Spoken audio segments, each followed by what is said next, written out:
everyone, my name is Alanna and I love hate Hallmark movies. I think they are terrible and I literally cannot stop watching them. If you are looking for inspiration for your next bad movie night, look no further because I have done the research, okay?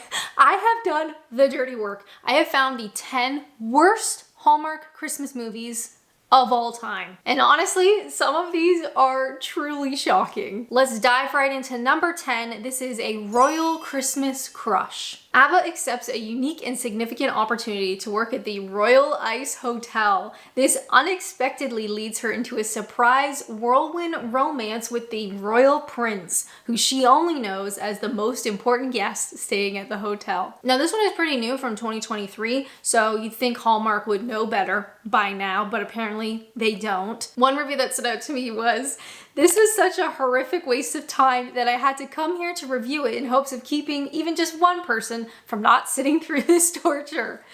And here I am telling you that you should watch this movie. Moving on to number 9, we have Christmas in Harmony from 2021. We follow Harmony, who finds herself tricked into auditioning for the holiday chorus directed by her ex-boyfriend. As Christmas Eve approaches, is there a possibility that Harmony and her ex-boyfriend could reconcile and find love? Hallmark has bombed again. Predictable plot. The only difference was the gospel music and almost all African-American cast, which was a little bit refreshing. A lot of people said it was nice to have a nearly completely non-white cast, but the movie still sucked, so.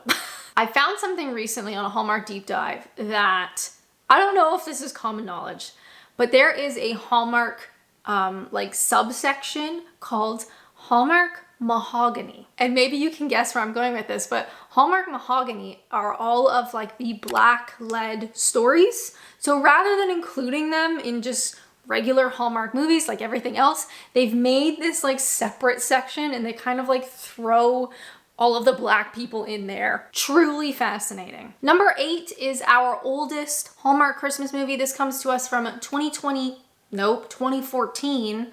God, that was a while ago. And this is Mr. Miracle. And this is something completely different from the classic Hallmark Christmas movie. He's an angel. Yes. Heavenly angel Harry Mills, a miracle worker in training, arrives on Earth for the first time on a trial assignment. His mission is to help a young woman named Addie find the confidence to change her life. If he fails to change Addie's perspective on life by Christmas Day, he will say goodbye to his own earthly existence. Where this is an older Hallmark, it's usually more common to find recognizable actors. They can't really get too many of them in the newer Hallmarks anymore, but there are some recognizable faces in this. Apparently it was a book, which probably made more sense for the material than to turn it into a movie, but who am I to say? This is just not good. Rob Morrow is unwatchable. His facial expressions, the use of his hands, his odd voice, and the random rules. Why urgency of needing to help by Christmas Eve or he's permanently banished to heaven? I love cheesy Christmas movies. This was not that. Also, possibly the worst movie poster I've ever seen. A child made this.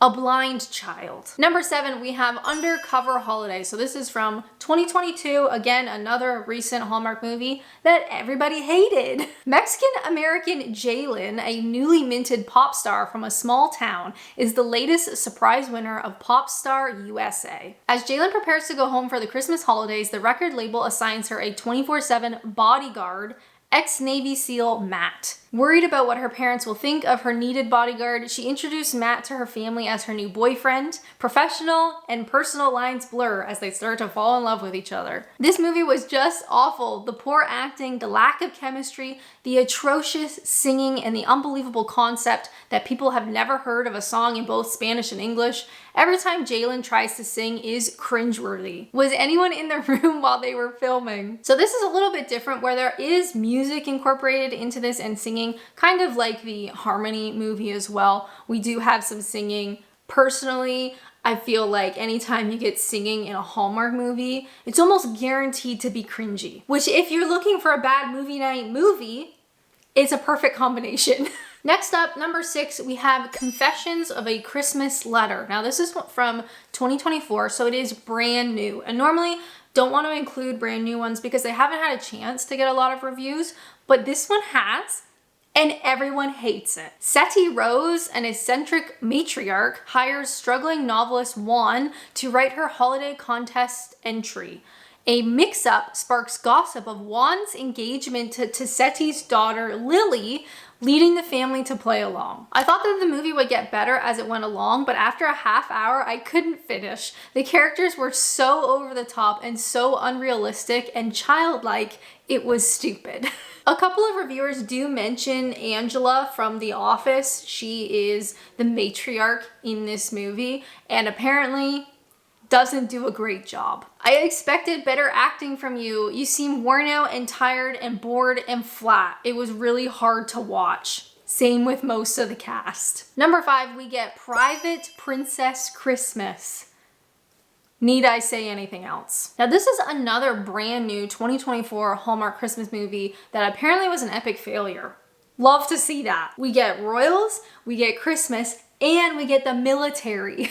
Princess Violet adores the privileges of being a royal, but consistently avoids its responsibilities. After being disappointed by Violet one too many times, the Queen issues an ultimatum. Violet must pass a rigorous leadership boot camp in Colorado or risk losing her throne to her uncle. So does that mean the uncle becomes princess? At the boot camp, Violet and her fellow cadets are put through a rigorous grind under the uncompromising supervision of Captain Ryan. Most of the creatives on the show have done good work elsewhere, but this was inexplicably terrible. A failure at every level, as if not one single person on the show even remotely cared how it turned out. Writing, directing, producing, acting, even wardrobe were all among the worst I've seen in the genre. This was so catastrophically awful, I would actually love to have someone dissect how it happened, the way the NTSB investigates an airplane disaster, and why no one stopped it. It's so much worse that even if it was dialed in, you would have to wonder if someone made a bet that they could make the worst Hallmark movie ever. If that isn't encouragement to watch this as part of your next bad movie night, I don't know what is. Number 4, we're going back to 2018 with A Christmas for the Books. Now this actually has 2 titles, which I love when they do that. But interestingly, the titles, normally when they change the title, they change it to something like quite different. These 2 are very similar. So you can find this one as A Christmas for the Books or A Christmas by the Book. Honestly, it doesn't matter, it's terrible. Joanna is a lifestyle guru and romance expert known for her best-selling book, The Love Audit, which details a foolproof strategy for ending holiday loneliness. Joanna is presented with the biggest opportunity of her career, the chance to throw the big holiday gala, with the promise that if all goes well, she will land her own TV show. However, Joanna harbors a secret from her fans. She is newly single and unable to apply her own principles to her love life. To avoid embarrassment, Joanna asks newly single co-worker Ted to pretend they are a couple. So if you can believe it, on a list of 10 Hallmark movies, we already have 2 that are like fake boyfriend, mistaken identity, like pretending to be the boyfriend girlfriend, but aren't actually, and maybe they fall in love. We've already got 2 of them. Possibly the worst Hallmark Christmas movie ever. The writing was on par with a 3rd grader. So disappointing. Characters were flat and surface. Please don't waste your time. A Christmas for the Books is the first movie that I've ever seen people complain that the protagonist, the lead girly, the Hallmark girly, is too thin. I've never seen that in any other movie, but almost every review talks about how this woman looks painfully unhealthy. Number 3 from 2021, we have Christmas for Keeps. At Christmas time, a close-knit group of childhood friends return home from their busy lives after 10 years away to commemorate the passing of their beloved high school teacher. So a little bit interesting for Christmas Hallmark in that it's kind of centered around the death of someone. If that's your cup of tea. Who would have thunk it? This is a very annoying and depressing movie. Why would anyone think this is a good idea? It really sucked, so I dumped it. Slow, boring, not a typical Christmas movie for Hallmark. Moving right along, number 2 from 2022 is Christmas Bedtime Stories. Left to raise her daughter alone after her husband goes MIA and is presumed dead, Danielle starts to tell her daughter bedtime stories about her father. This movie actually came up in my recent video, the 10 worst Hallmark movies, and it stood out because it wasn't getting like the usual complaints. People weren't saying like, oh, this is really slow, or this is really stupid, or the acting is really bad, or like this is boring, like whatever. People were saying that this is really disrespectful. And I thought, I have to watch this. And I did. And guess what?